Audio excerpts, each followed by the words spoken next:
Let's do some calculus. Yeah, but which one's better?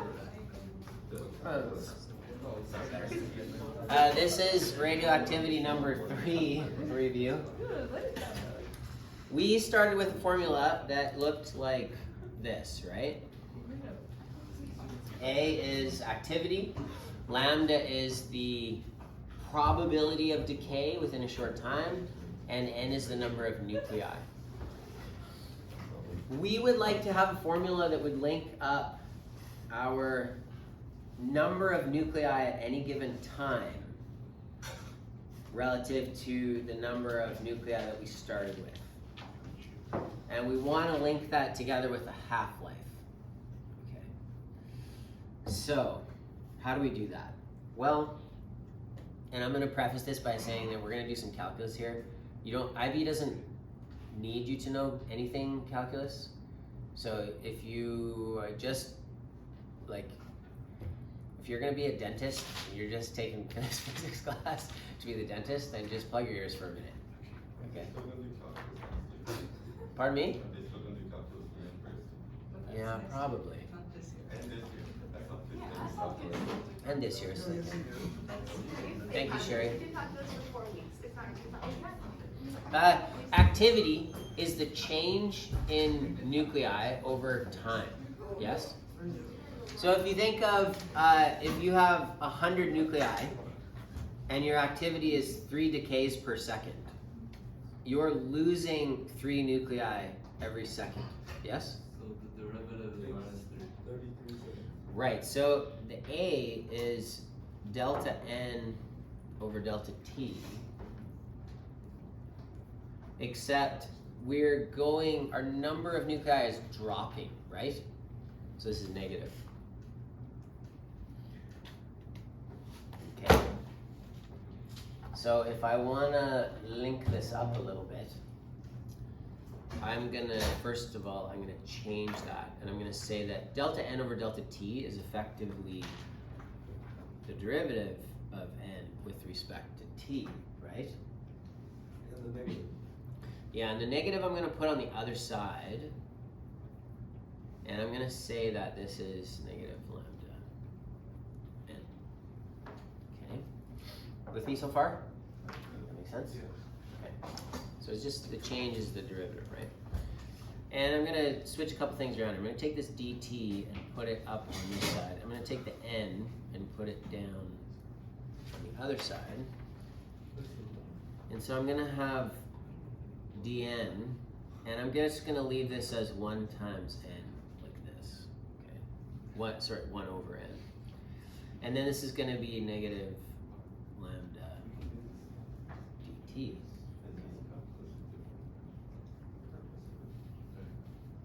All right, so if I flip these around, I have 1 over n dn, and I have negative lambda dt. And what I'm going to do now is I'm going to integrate. And so if we integrate both of those, what's the integral of 1 over n with respect to n? Good. I know that. Nice job, Dylan. This is the ln of n, natural logarithm of n. I think that's the absolute value of n, actually. We don't have to be too worried about that. The negative we keep out, but not for this. There's no c here. Why? Is there a c with the ln? I don't think there is. Not with the ln. But there is with this one. Oh yeah, say plus c. So the integral of lambda with respect to t is... Keanu's like, I don't know. Oh, lambda over 2 to the power of 2. No. No? Lambda t plus some constant. Negative lambda. If you think about that, it'll make sense, right? If you take the derivative of some, like if you take the derivative of 3x, it's 3, right? So the integral of 3 with respect to x is 3x. But it could be plus some other number, right? We don't know what the number is. So you're taking, what you do when you integrate is you're taking the opposite of the derivative, right? If you take the derivative of some number times t plus c, you're just going to have the number in front, right? Dinger's getting in here. Okay, so now we have to find out what is c. This is great and everything. So C is lambda n plus lambda, ln n plus lambda. Yeah, in math you usually stop caring about it. What did you say? You just stop caring about it. You stop caring about it. I'll bring it back to simplicity right now. Okay, here's real world. N is the number of nuclei, T is the time.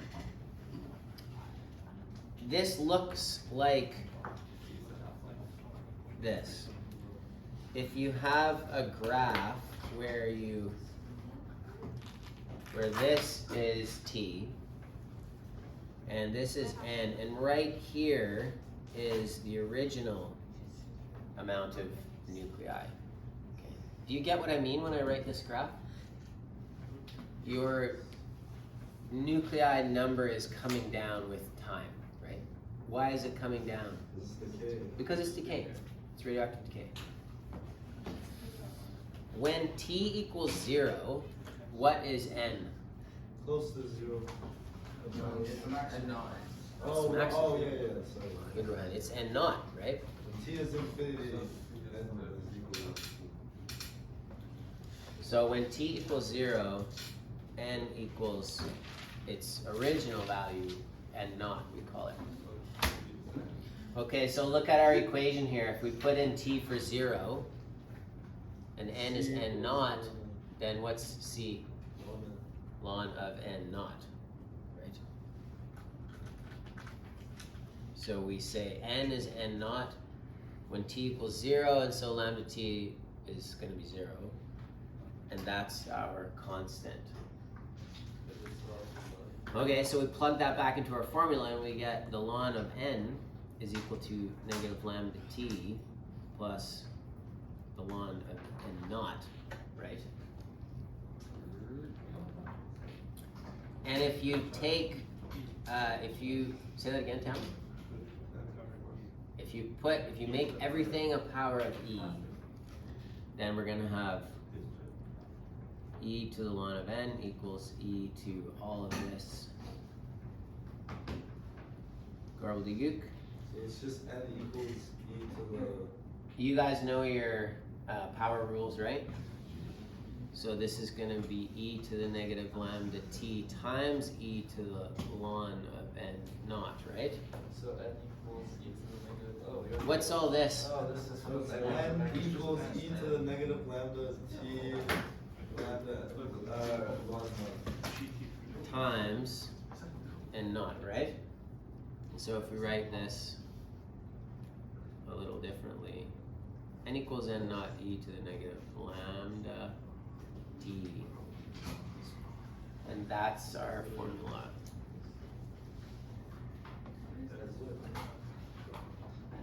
Is that how they derived all of it? If you don't care about the calculus, just skip out all that stuff and just know this. This is the bottom part. Sorry, Faraz, you asked a question? Is that how they derived all the capacity stuff? The capacitance stuff is interesting, so it's very similar, right? It's the same function, and we'll look at the difference right now. Okay, so oops. Don't worry about it. We have n equals n naught e to the negative lambda t, and also because a is proportional to n, we can also say a is a naught e to the negative lambda t. So these are your... Okay, now what is lambda? How can we calculate it? Well, it looks like this. If we say this is y and x, and this function is y equals 1 over e to the x, then if we kind of focus in on here. If x equals 1, then what does y equal right there? 1 over e. Which is 37%. Right? Do you remember that number? Where? Oh, yeah, I know. Jamie, where is it from? You really had me convinced. You were like, oh yeah. I remember those numbers. Yes, dinger, good. For a capacitor, that's right. When you discharge a capacitor one time unit, one time constant, you end up with 37% of the charge, right? That's because of this relationship. Did we do the lending money thing? Yes. We talked about that? Yes. So really quickly, if I lend money to you, if you borrow $100 from me, and I compound, I charge you 100% interest. If I charge you one time at the end of the year, I'll take all my $100 back and you'll have nothing, right? But if I compound it every second, or every microsecond, or an infinite amount of times, you'll still be left with 37% at the end. You'll have $37.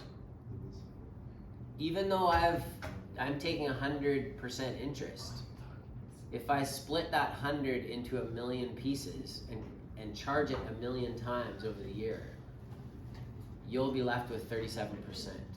That's where this function comes from.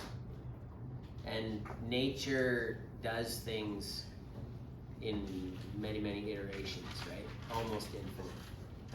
Okay, so this is 37%. What if I want the place where y equals a half? It's ln2. Ah, that's good. That's right. So for this to be true, if I want my y to equal 1/2, that means e to the x has to equal 2, so that x has to be ln of 2, right? Does that make sense? Kind of, sort of. You could also say it's negative ln of 1/2, which is the same thing. Okay. That's the theoretical graph. Now, if you take that to be an actual rock that's decaying, we don't want this to be x, we want this to be time, and we want this not to be y, we want this to be n, right? But it follows the same path. And the slope is. Sorry, I didn't draw that very well. We have to have it where. I answered my phone yesterday. Real estate agent calling me. They've got a great deal for you. So wait, would Sherry. the area under the curve be the activity? No, it's the slope. Slope is At y equals a half, or sorry, this is not y, this is n equals 1/2 and not. So when you have a half your nuclei left, you want to be at your half-life, right? So if you look at our formula,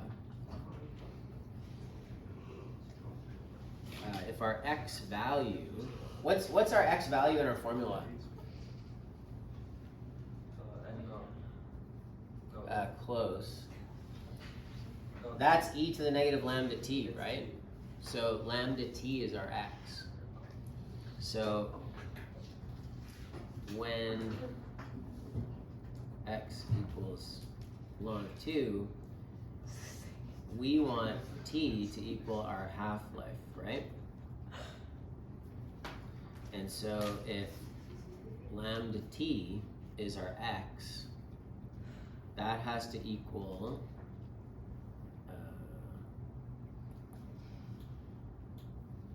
wait a minute. X is ln of 2, t is a half. Then lambda t has to equal. You have to go through up there. So Pardon me? I'm trying to say the activity is the slope, so you just do n No. We say that lambda t is x, right? Sorry, I did have that right. So if lambda t is our x value, then at the half-life, x is ln of 2, right? So this is true, and of course we can change that around and say that our lambda is ln of 2 over the half-life, and your half-life is the ln of 2 over lambda. Yeah. What would the slope be? The slope is changing all the time. The interesting thing about this function is that your slope is the activity, but your slope is actually like in y equals e to the negative x. It's the only function where your slope is equal to the y value. What lambda is the conversion of that slope, because that slope doesn't, it's not the same for every material, right? So that's why we need the lambda. We need to convert it.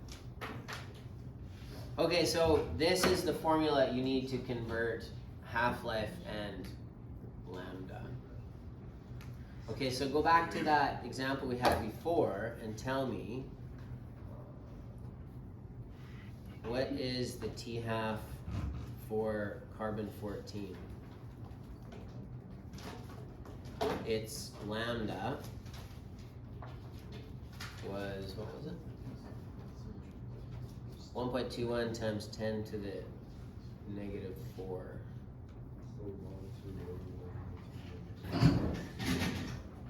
Try that. Oh, I'm really boring you today, I'm sorry. It's a lot of dense material.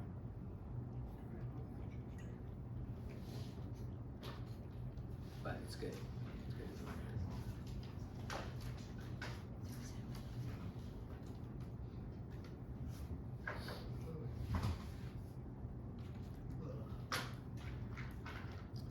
Hopefully this comes out right.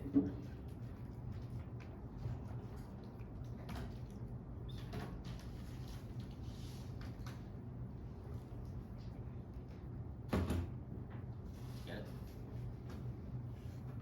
Do you know what to do? Who knows what to do to solve this? Okay, 2. Who does not know what to do to solve it? Okay. So this is your lambda that I gave you for carbon 14. You put that lambda here.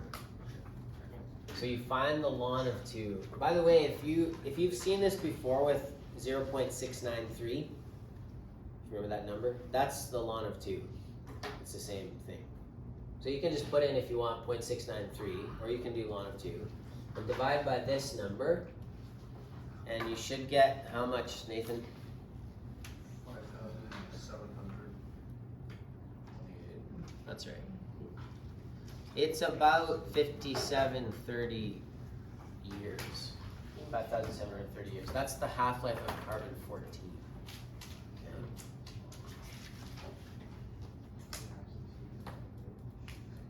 Okay. You need a couple minutes, I think. Take 2 minutes and digest.